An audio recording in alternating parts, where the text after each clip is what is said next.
Hello, and welcome to episode 2 of Let's Translate Anime Songs, a series in which I have my followers translate anime songs that I assign through Coffee, and I analyze their translations, and I compare and contrast them, and we all learn something. So this installation, as you saw from the title and thumbnail, is OTONOKE from Dandadan.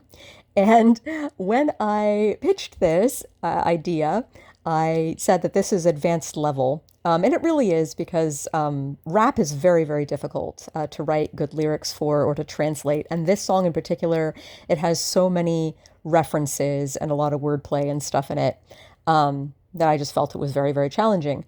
And I think that scared people because even though I had a few people sign up for this, I only received one actual submission, even after I extended the deadline. So I actually decided to put my money where my mouth is, and I'm breaking my own rules, and I have submitted also not a translation, but an English singable or rappable English adaptation for this. By no means am I positing that this is like the best English adaptation of these lyrics, that like this is how you should do it. In fact, this is incomplete, I think. I think it could use some more workshopping. I only spent a couple hours on it. And yeah, we'll all see together how challenging it is to not only translate this thing, but to do an adaptation.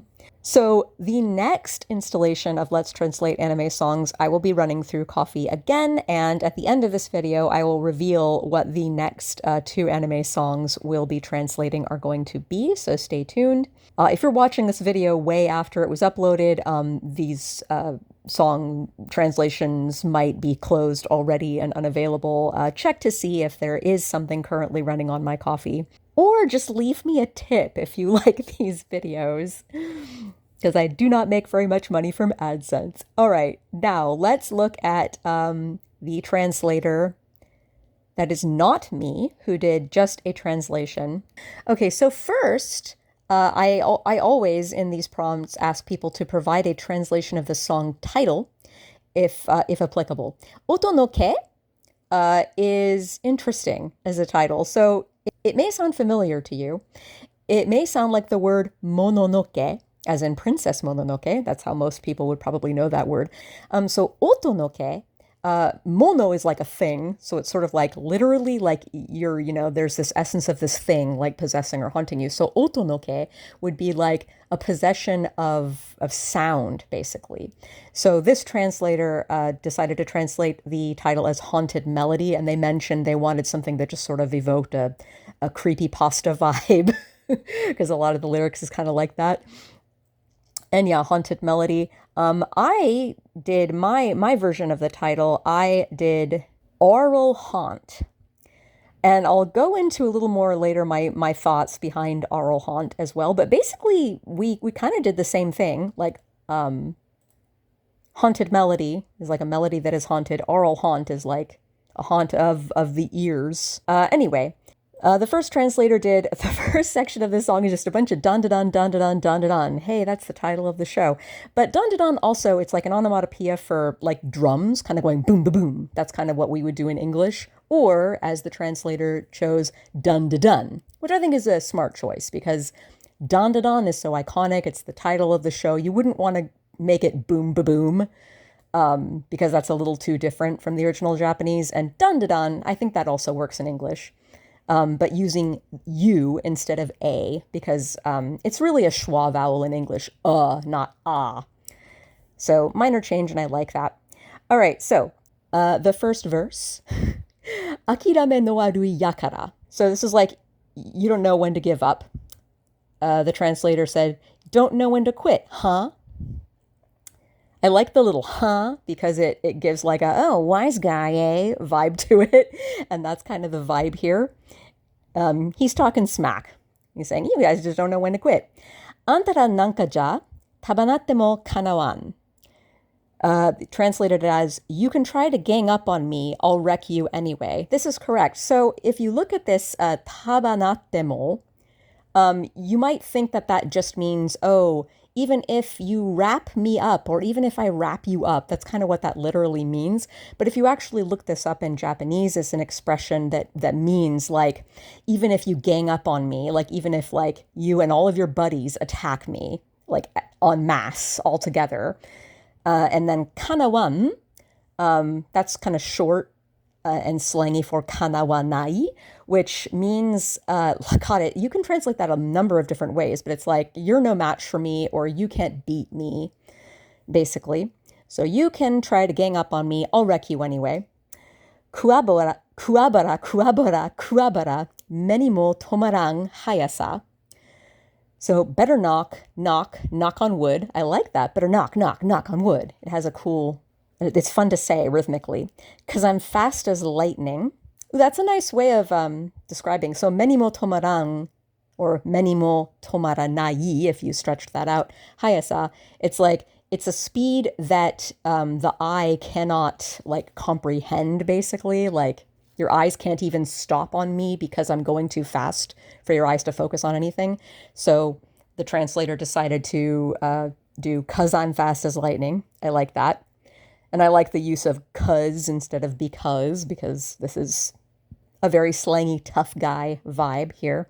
Hey, kutabarang, damarang, sagaram, oshitosu gaman. So we have a lot of these instead of nai. So you can think kutabara nai, damara nai, sagara nai, oshitosu gaman. The reason they're doing all this at the end is for a rhyming pattern that I'm going to discuss a little more with my adaptation. So anyway, the translation, hey, I won't drop dead, shut up, or back down. I'll get my way. Ooh, interesting. So oshitosu gaman is sort of like, I have the discipline, I have the endurance to push through, like to get my way, basically. So just very simply, I'll get my way. And like this is a good idea also to keep these translations very tight, because if you actually listen to this song, which I highly recommend you do, I cannot include any samples of this song in this video, otherwise it will be blocked. It'll just be dead ass blocked and no one will be able to watch it. So, but yeah, if you actually listen to the song, it's very, very, very fast. When I was writing the adaptation, incidentally, I slowed it down to half speed so it would be easier for me to actually like figure out the intricate rhythms of the lyrics. But anyway, yeah, it's really smart of this translator to keep that tight like that. Hey, I won't drop dead, shut up, or back down. Instead of saying, I won't drop dead, I won't shut up, I won't back down. Just saying, I won't drop dead, comma, shut up, comma, or back down. I'll get my way. Hey, sokodoki na, jama da, ore wa mou hitori no anata. Hey, out of my face. Sokodoki na, jama da. So like, yeah, it's like move out of the way. You're in my way is like literally what that means. But it's redundant to say, hey, move it. You're in my way, right? Just say, hey, get out of my face. I like that. We're the same, you know. Ore wa mou hitori no anata. This is interesting. It literally does mean like I am the other you, which is interesting. Because given the nature of Dandadan and like what it's about and how paranormal it all is, like this could literally mean like I'm another version of you. I'm the mirror world version of you. Or it could be metaphorical, as the translator decided. We're the same, you know. I don't know that flows though, personally. Like, hey, get out of my face. We're the same, you know. I don't know. There's no like, get out of my face because we're the same, you know. It doesn't really make sense. But again, I'm kind of failing to see what it exactly means in Japanese too, unless we are thinking about this like, I am parallel universe you. Or what I'm really thinking here is like, hey, you need to step aside because I am the other you. Like, I'm going to take your place, I think is kind of more what I'm getting from that. But again, it's not really specifying that. It's just saying literally, I am the other you. What do you all think? All right, so I'm going to move now to my adaptation. So back to my title, Aural Haunt. The reason why I went with these two specific words in this particular way is if you look at the lyrics in Japanese for a minute, you will notice that most of the song, in fact, is triplets that correspond with dandadan. Like almost everything. Especially if you just look at the last 3 syllables, literally, of every single line. Yakara, kanawan, hayasa, gaman, anata.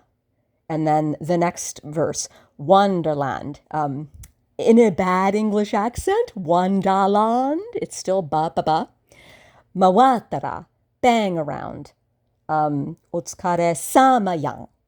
And that's why we're doing a lot of these like kanawam and tomaram instead of tomaranai, because tomaram, kanawan, again, you're seeing that triplet, bam ba bam, dun da dun. That's why they do that. It keeps going, like literally almost the entire song except the very, very end of the song. Haireta, hareta, attara, nattara, atama, nandaka, naraba, saraba, kanata. Literally, just like the last 3 syllables of every single line do that. But if you look, there's so much of that same triplet cadence throughout. Antara, nankaja, tabanatemo kanawan, kuabara, kuabara, kuabara, menimo tamarang hayasa, ktabarang, damarang, sagarang. It's like, it's everywhere. So when I did the English cover, my goal, basically, what I was just really trying to do here was to copy that triplet as much as I possibly could. So arrogant, bum ba bum. It's the same triplet and the same vowel. So it's so much easier to do that in Japanese than in English, to have a bunch of triplets with the vowel. Because English simply does not have as many like 3-syllable words with every syllable being an as Japanese language does.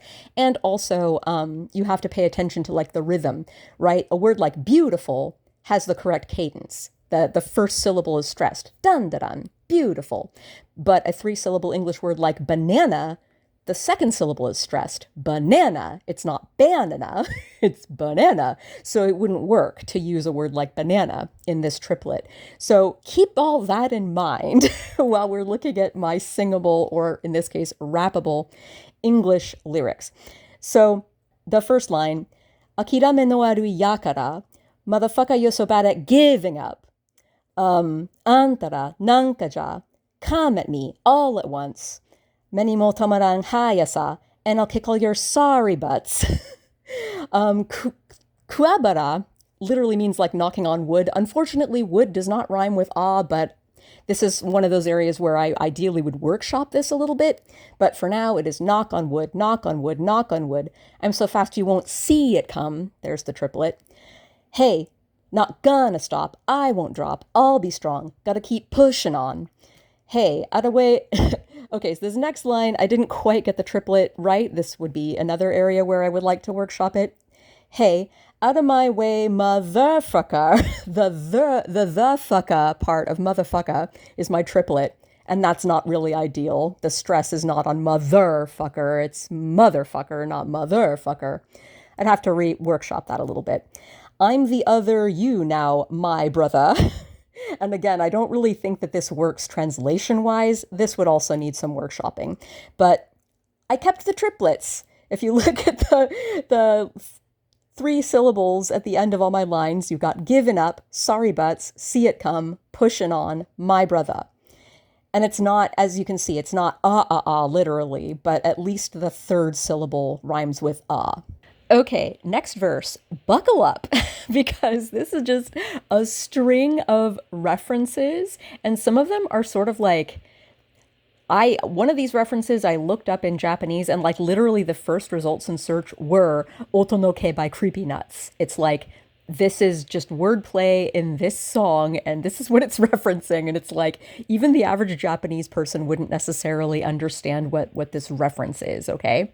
So anyway, and listen, we still have this triplet going on, the ba-ba-ba, dan-da-dum. We still have this. Okay, so, Sada-chan, Kaya-chan, Wansaka, Yomi no Kuni Wonderland.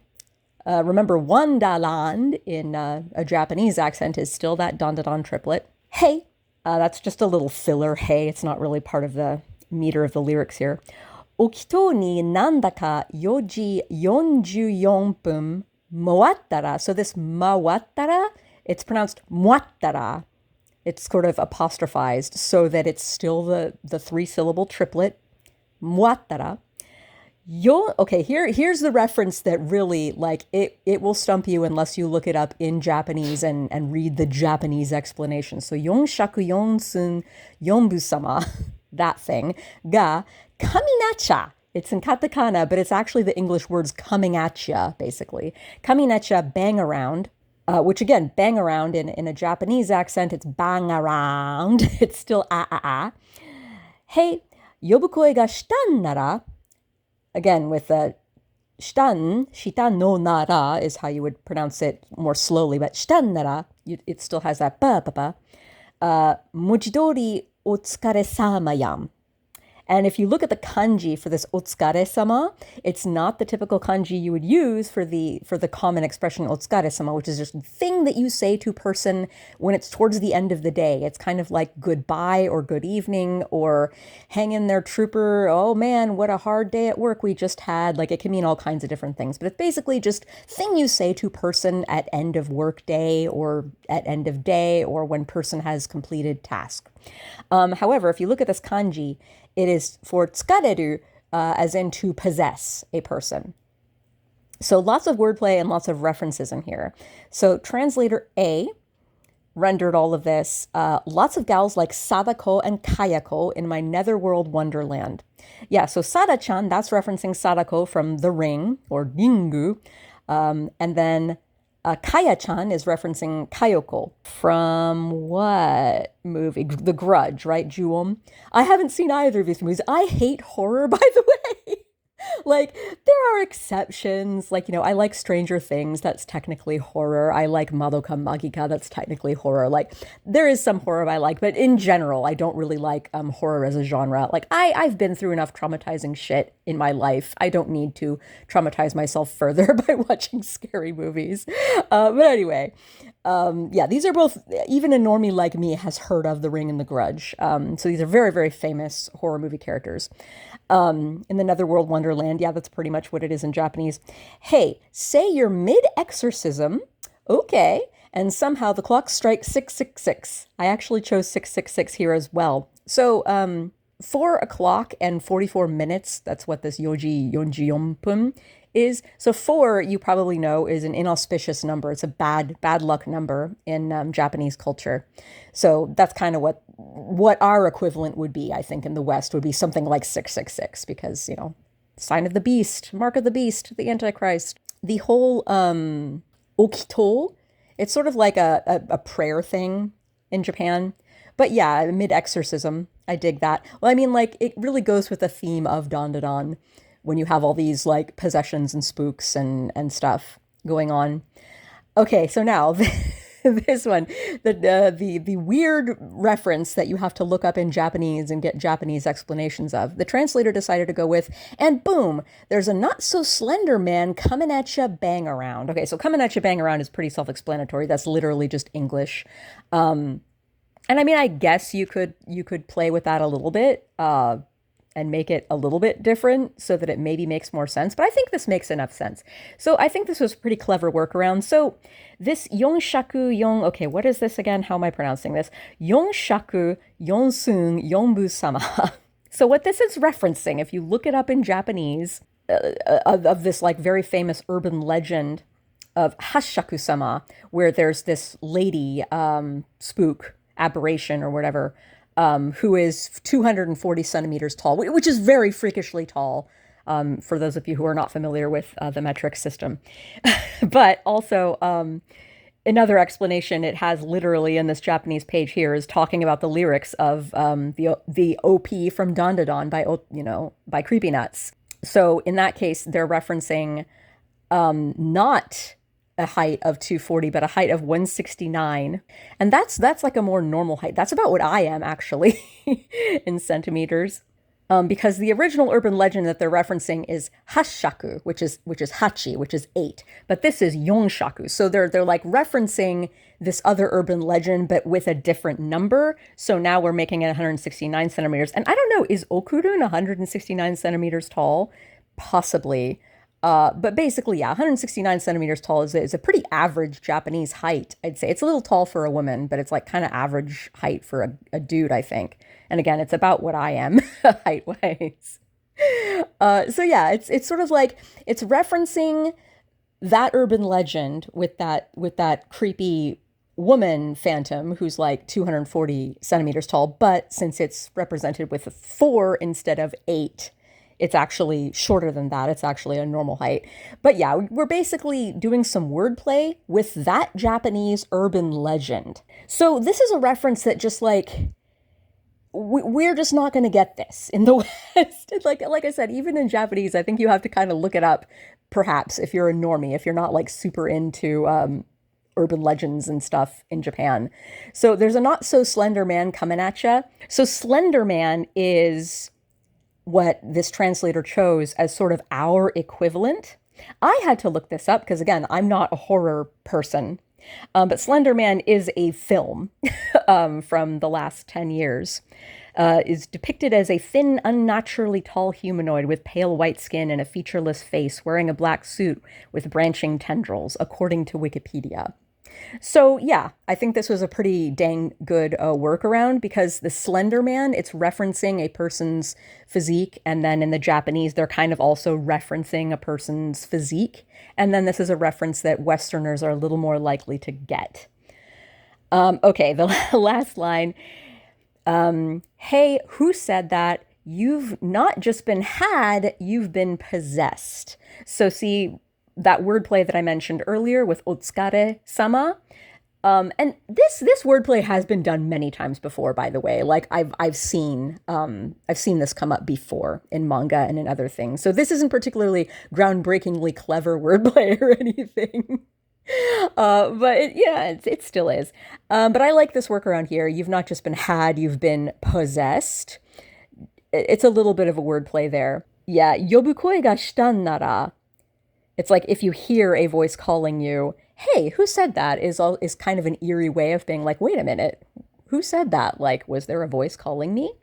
And like, that's kind of something you might say if this like ghost is being like, woo, and they're like, hey, who said that? That's something that you might hear in a horror movie. Instead of being like, oh, there's a voice calling me, you might be like, who said that? So I dig that. Okay, my beautiful rappable, singable version. So what I decided to do also, I also did something similar to this translator, and I made these references a little more Western.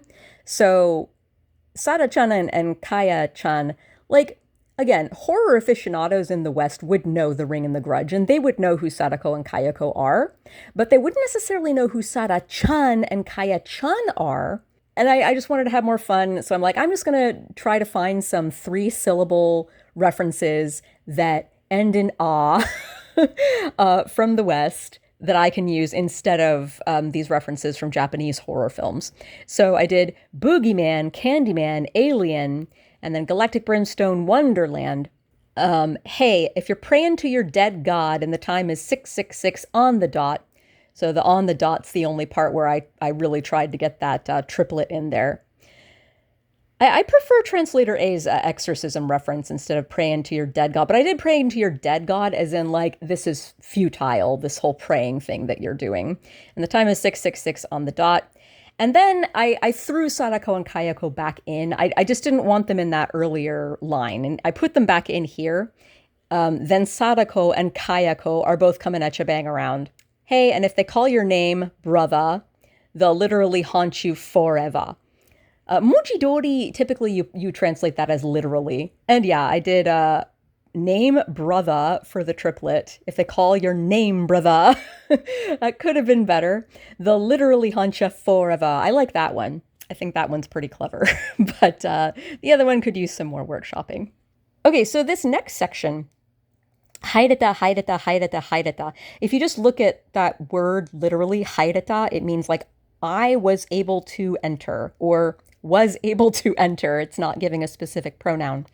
But it's in katakana, which makes it creepy. And it also implies, okay, this is probably referencing something. So I looked it up in Japanese. And haireta is a thing that a spook says in the urban legend Yamanoke, which again is kind of what Otonoke is a play on, the title of this song. But anyway, it's this urban legend where, like, when the spook possesses you, I think it's a she, says haireta. As in, like, I'm inside of you, basically, or you are mine, basically.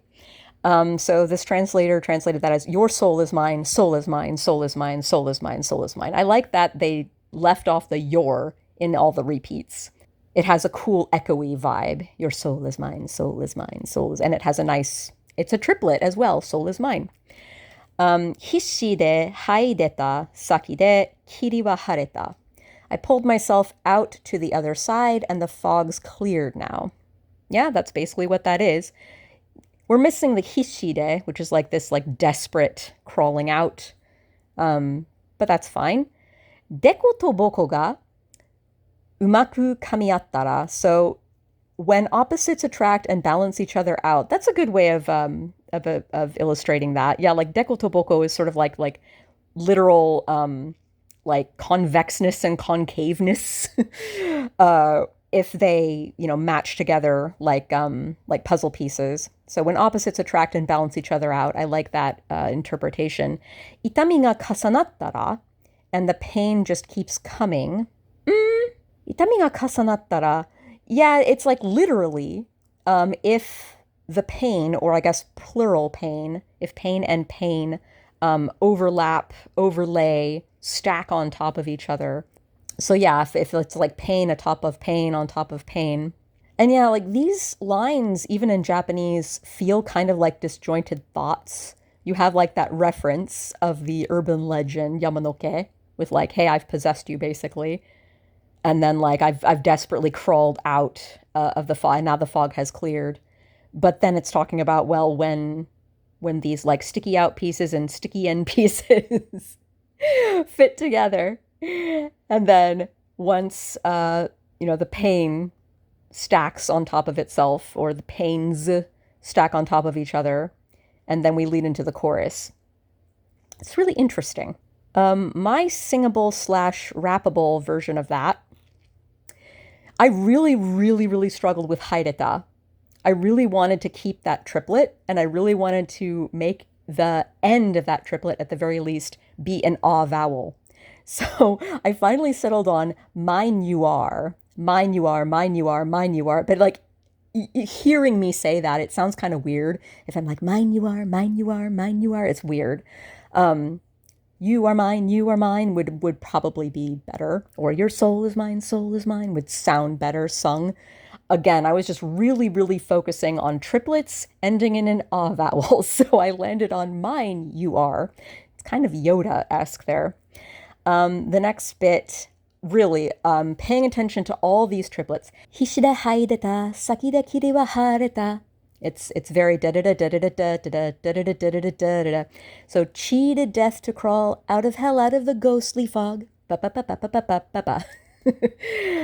When the ins and outs of the universe line up, there's a lot of like elongating words here. So it's like when the ins and outs of the universe line up. A lot of elongating of syllables to kind of fudge it and make it be the correct number of syllables, which you can totally do in sung lyrics. And then I also kind of struggled with that, like, itami ga kasanattara line. Like, how does this even relate to anything? And like, what pain are we talking about? And is it like my pain and your pain? Or is it just like the pain keeps piling up? So I just did, this is another line I would absolutely workshop more. When our pain piles up and up.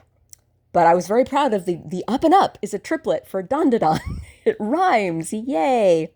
So now we are on to the chorus. And here is also just a bunch of triplets. Let me just point this out to you. Kokoro, karada, atama, minagite yuku nandaka, senaka ni ima hane ga haeta naraba. It's just literally just a bunch of triplets that are mostly ah, or at least they end in ah on the third syllable. 暗闇からおさらば、飛び立ってゆく彼方. So like, さらば, kanata, just so much. So, and it works. Like, I'm really surprised because, like, usually in song lyrics, if you do something like that and, like, have all these triplets with the exact same rhyming structure, it can get so redundant. But for some reason, it actually works in this song. It's kind of miraculous.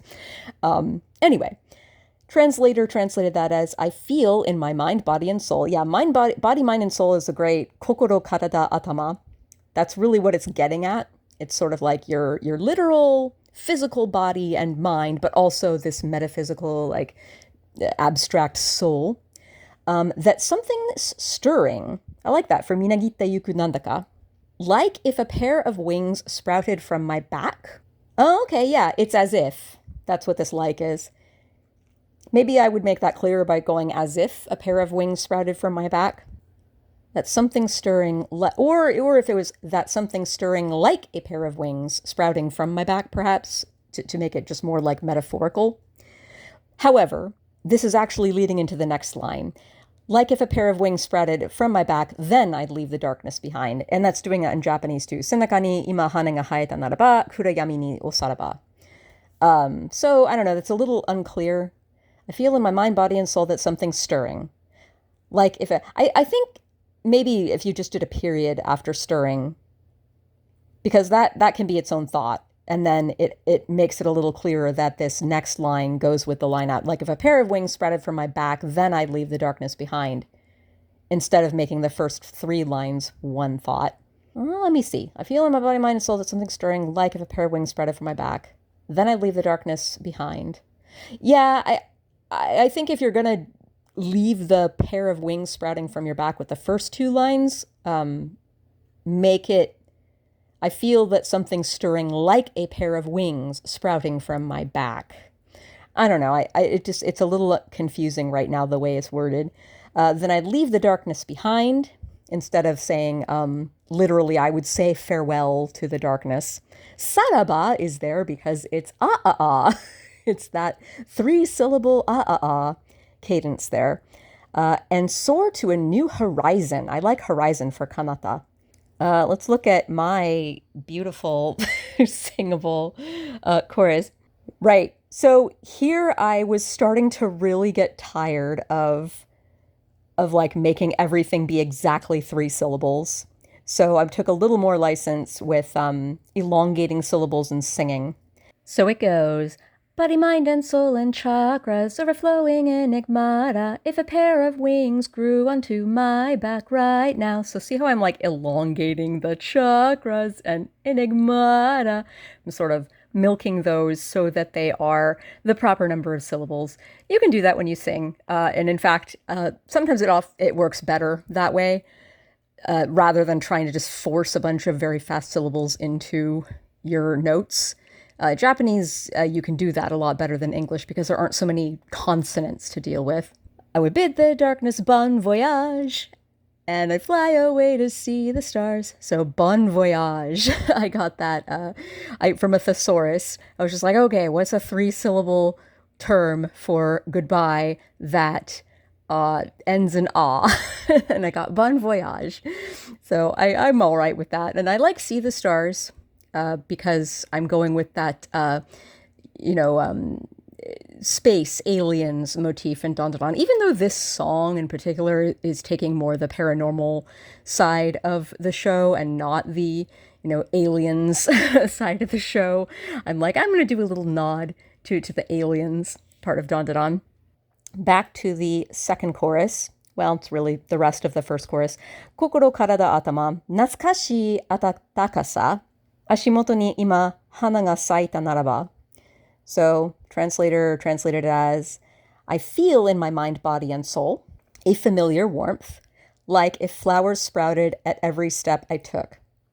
Okay, yeah, I think what this translator is trying to do is make these things metaphors. The pair of wings sprouting from the back and the flowers sprouting at every step I took. It's metaphor. It's like a familiar warmth as if. Yeah, so this then doesn't really make sense in the next line, because it's not like an if-then statement sort of thing.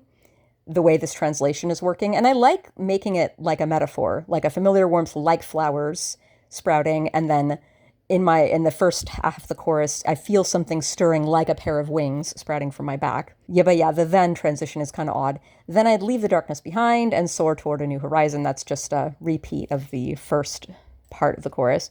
Body, mind, and soul and chakras, and a warmth that makes me feel so young. If a field of flowers bloomed by my feet right now. I did some weird syncopated things with like which words are elongated to try to mix it up a little bit. I would bid the darkness bon voyage, and I'd fly away to see the stars. So now let's look at the end of, at least the end of the TV size version of this song. This is a huge departure. We're finally stepping away from the triplets, this da-da-da, this don-da-don triplet. We're finally stepping away from it, and we're like ending lines not in that syllable.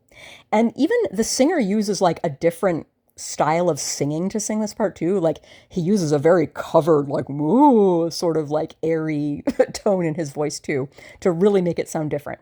Nando datte ikiru, omae ya kimi no naka, mabuta no ura ya mimi no naka. We're still rhyming a lot with ah. Mune no oku ni itsuiteru melody rizumu ni. So I'm gonna stay alive in my friends, in my foes, behind your closed eyes and inside your ears, stuck in your heart as a melody in its rhythm. I like that. I like that we're personifying. And that explains also why the lyrics of the song have that triplet dun-da-don in there. That's like kind of a metaphor, right? The dun-da-don is this like primal rhythmic beat that it sticks with you through all of your reincarnations, basically.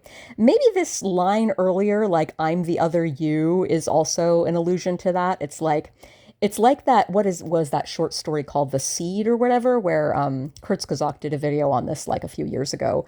But basically it's like somebody dies and then they're in purgatory or heaven or whatever, and God or whoever is telling them, oh yeah, you're dead. And the person's like, oh, what happens next? And God's like, well, I'm going to reincarnate you as somebody else. And then basically it's revealed that like every single person that has ever lived and ever will live on the earth is actually the same one person. And they're just reincarnated over and over again, like in everyone's different minds, just to learn how to get along with each other and learn about themselves and stuff. Might be sort of like that. But yeah, that's basically what this is. This omae ya kimi, it's basically indicating that there's like multiple people that this person is talking to. Nando datte ikiru, like living over and over and over and over and over again, like an infinite number of times. Mabuta no ura ya mimi no naka, so like behind your eyelids and inside your ears. I like behind your closed eyes and inside your ears for this translations instead of behind your eyelids, because behind your closed eyes is a little more explicit. Behind your eyelids, kind of, to me, it paints this weird kind of, I don't know, I'm like visualizing eyelids and then I'm getting grossed out. Stuck in your heart as a melody in its rhythm. So my singable version, this one was so much easier to do because I wasn't like constrained by the whole don-da-don triplet. Y'all have lived many lifetimes and now in your minds and your hearts, it lives inside you and never will part. Hear with the ears of your soul the ancient melodies, rhythmic beat. And then into your dun-da-don at the end. So yeah.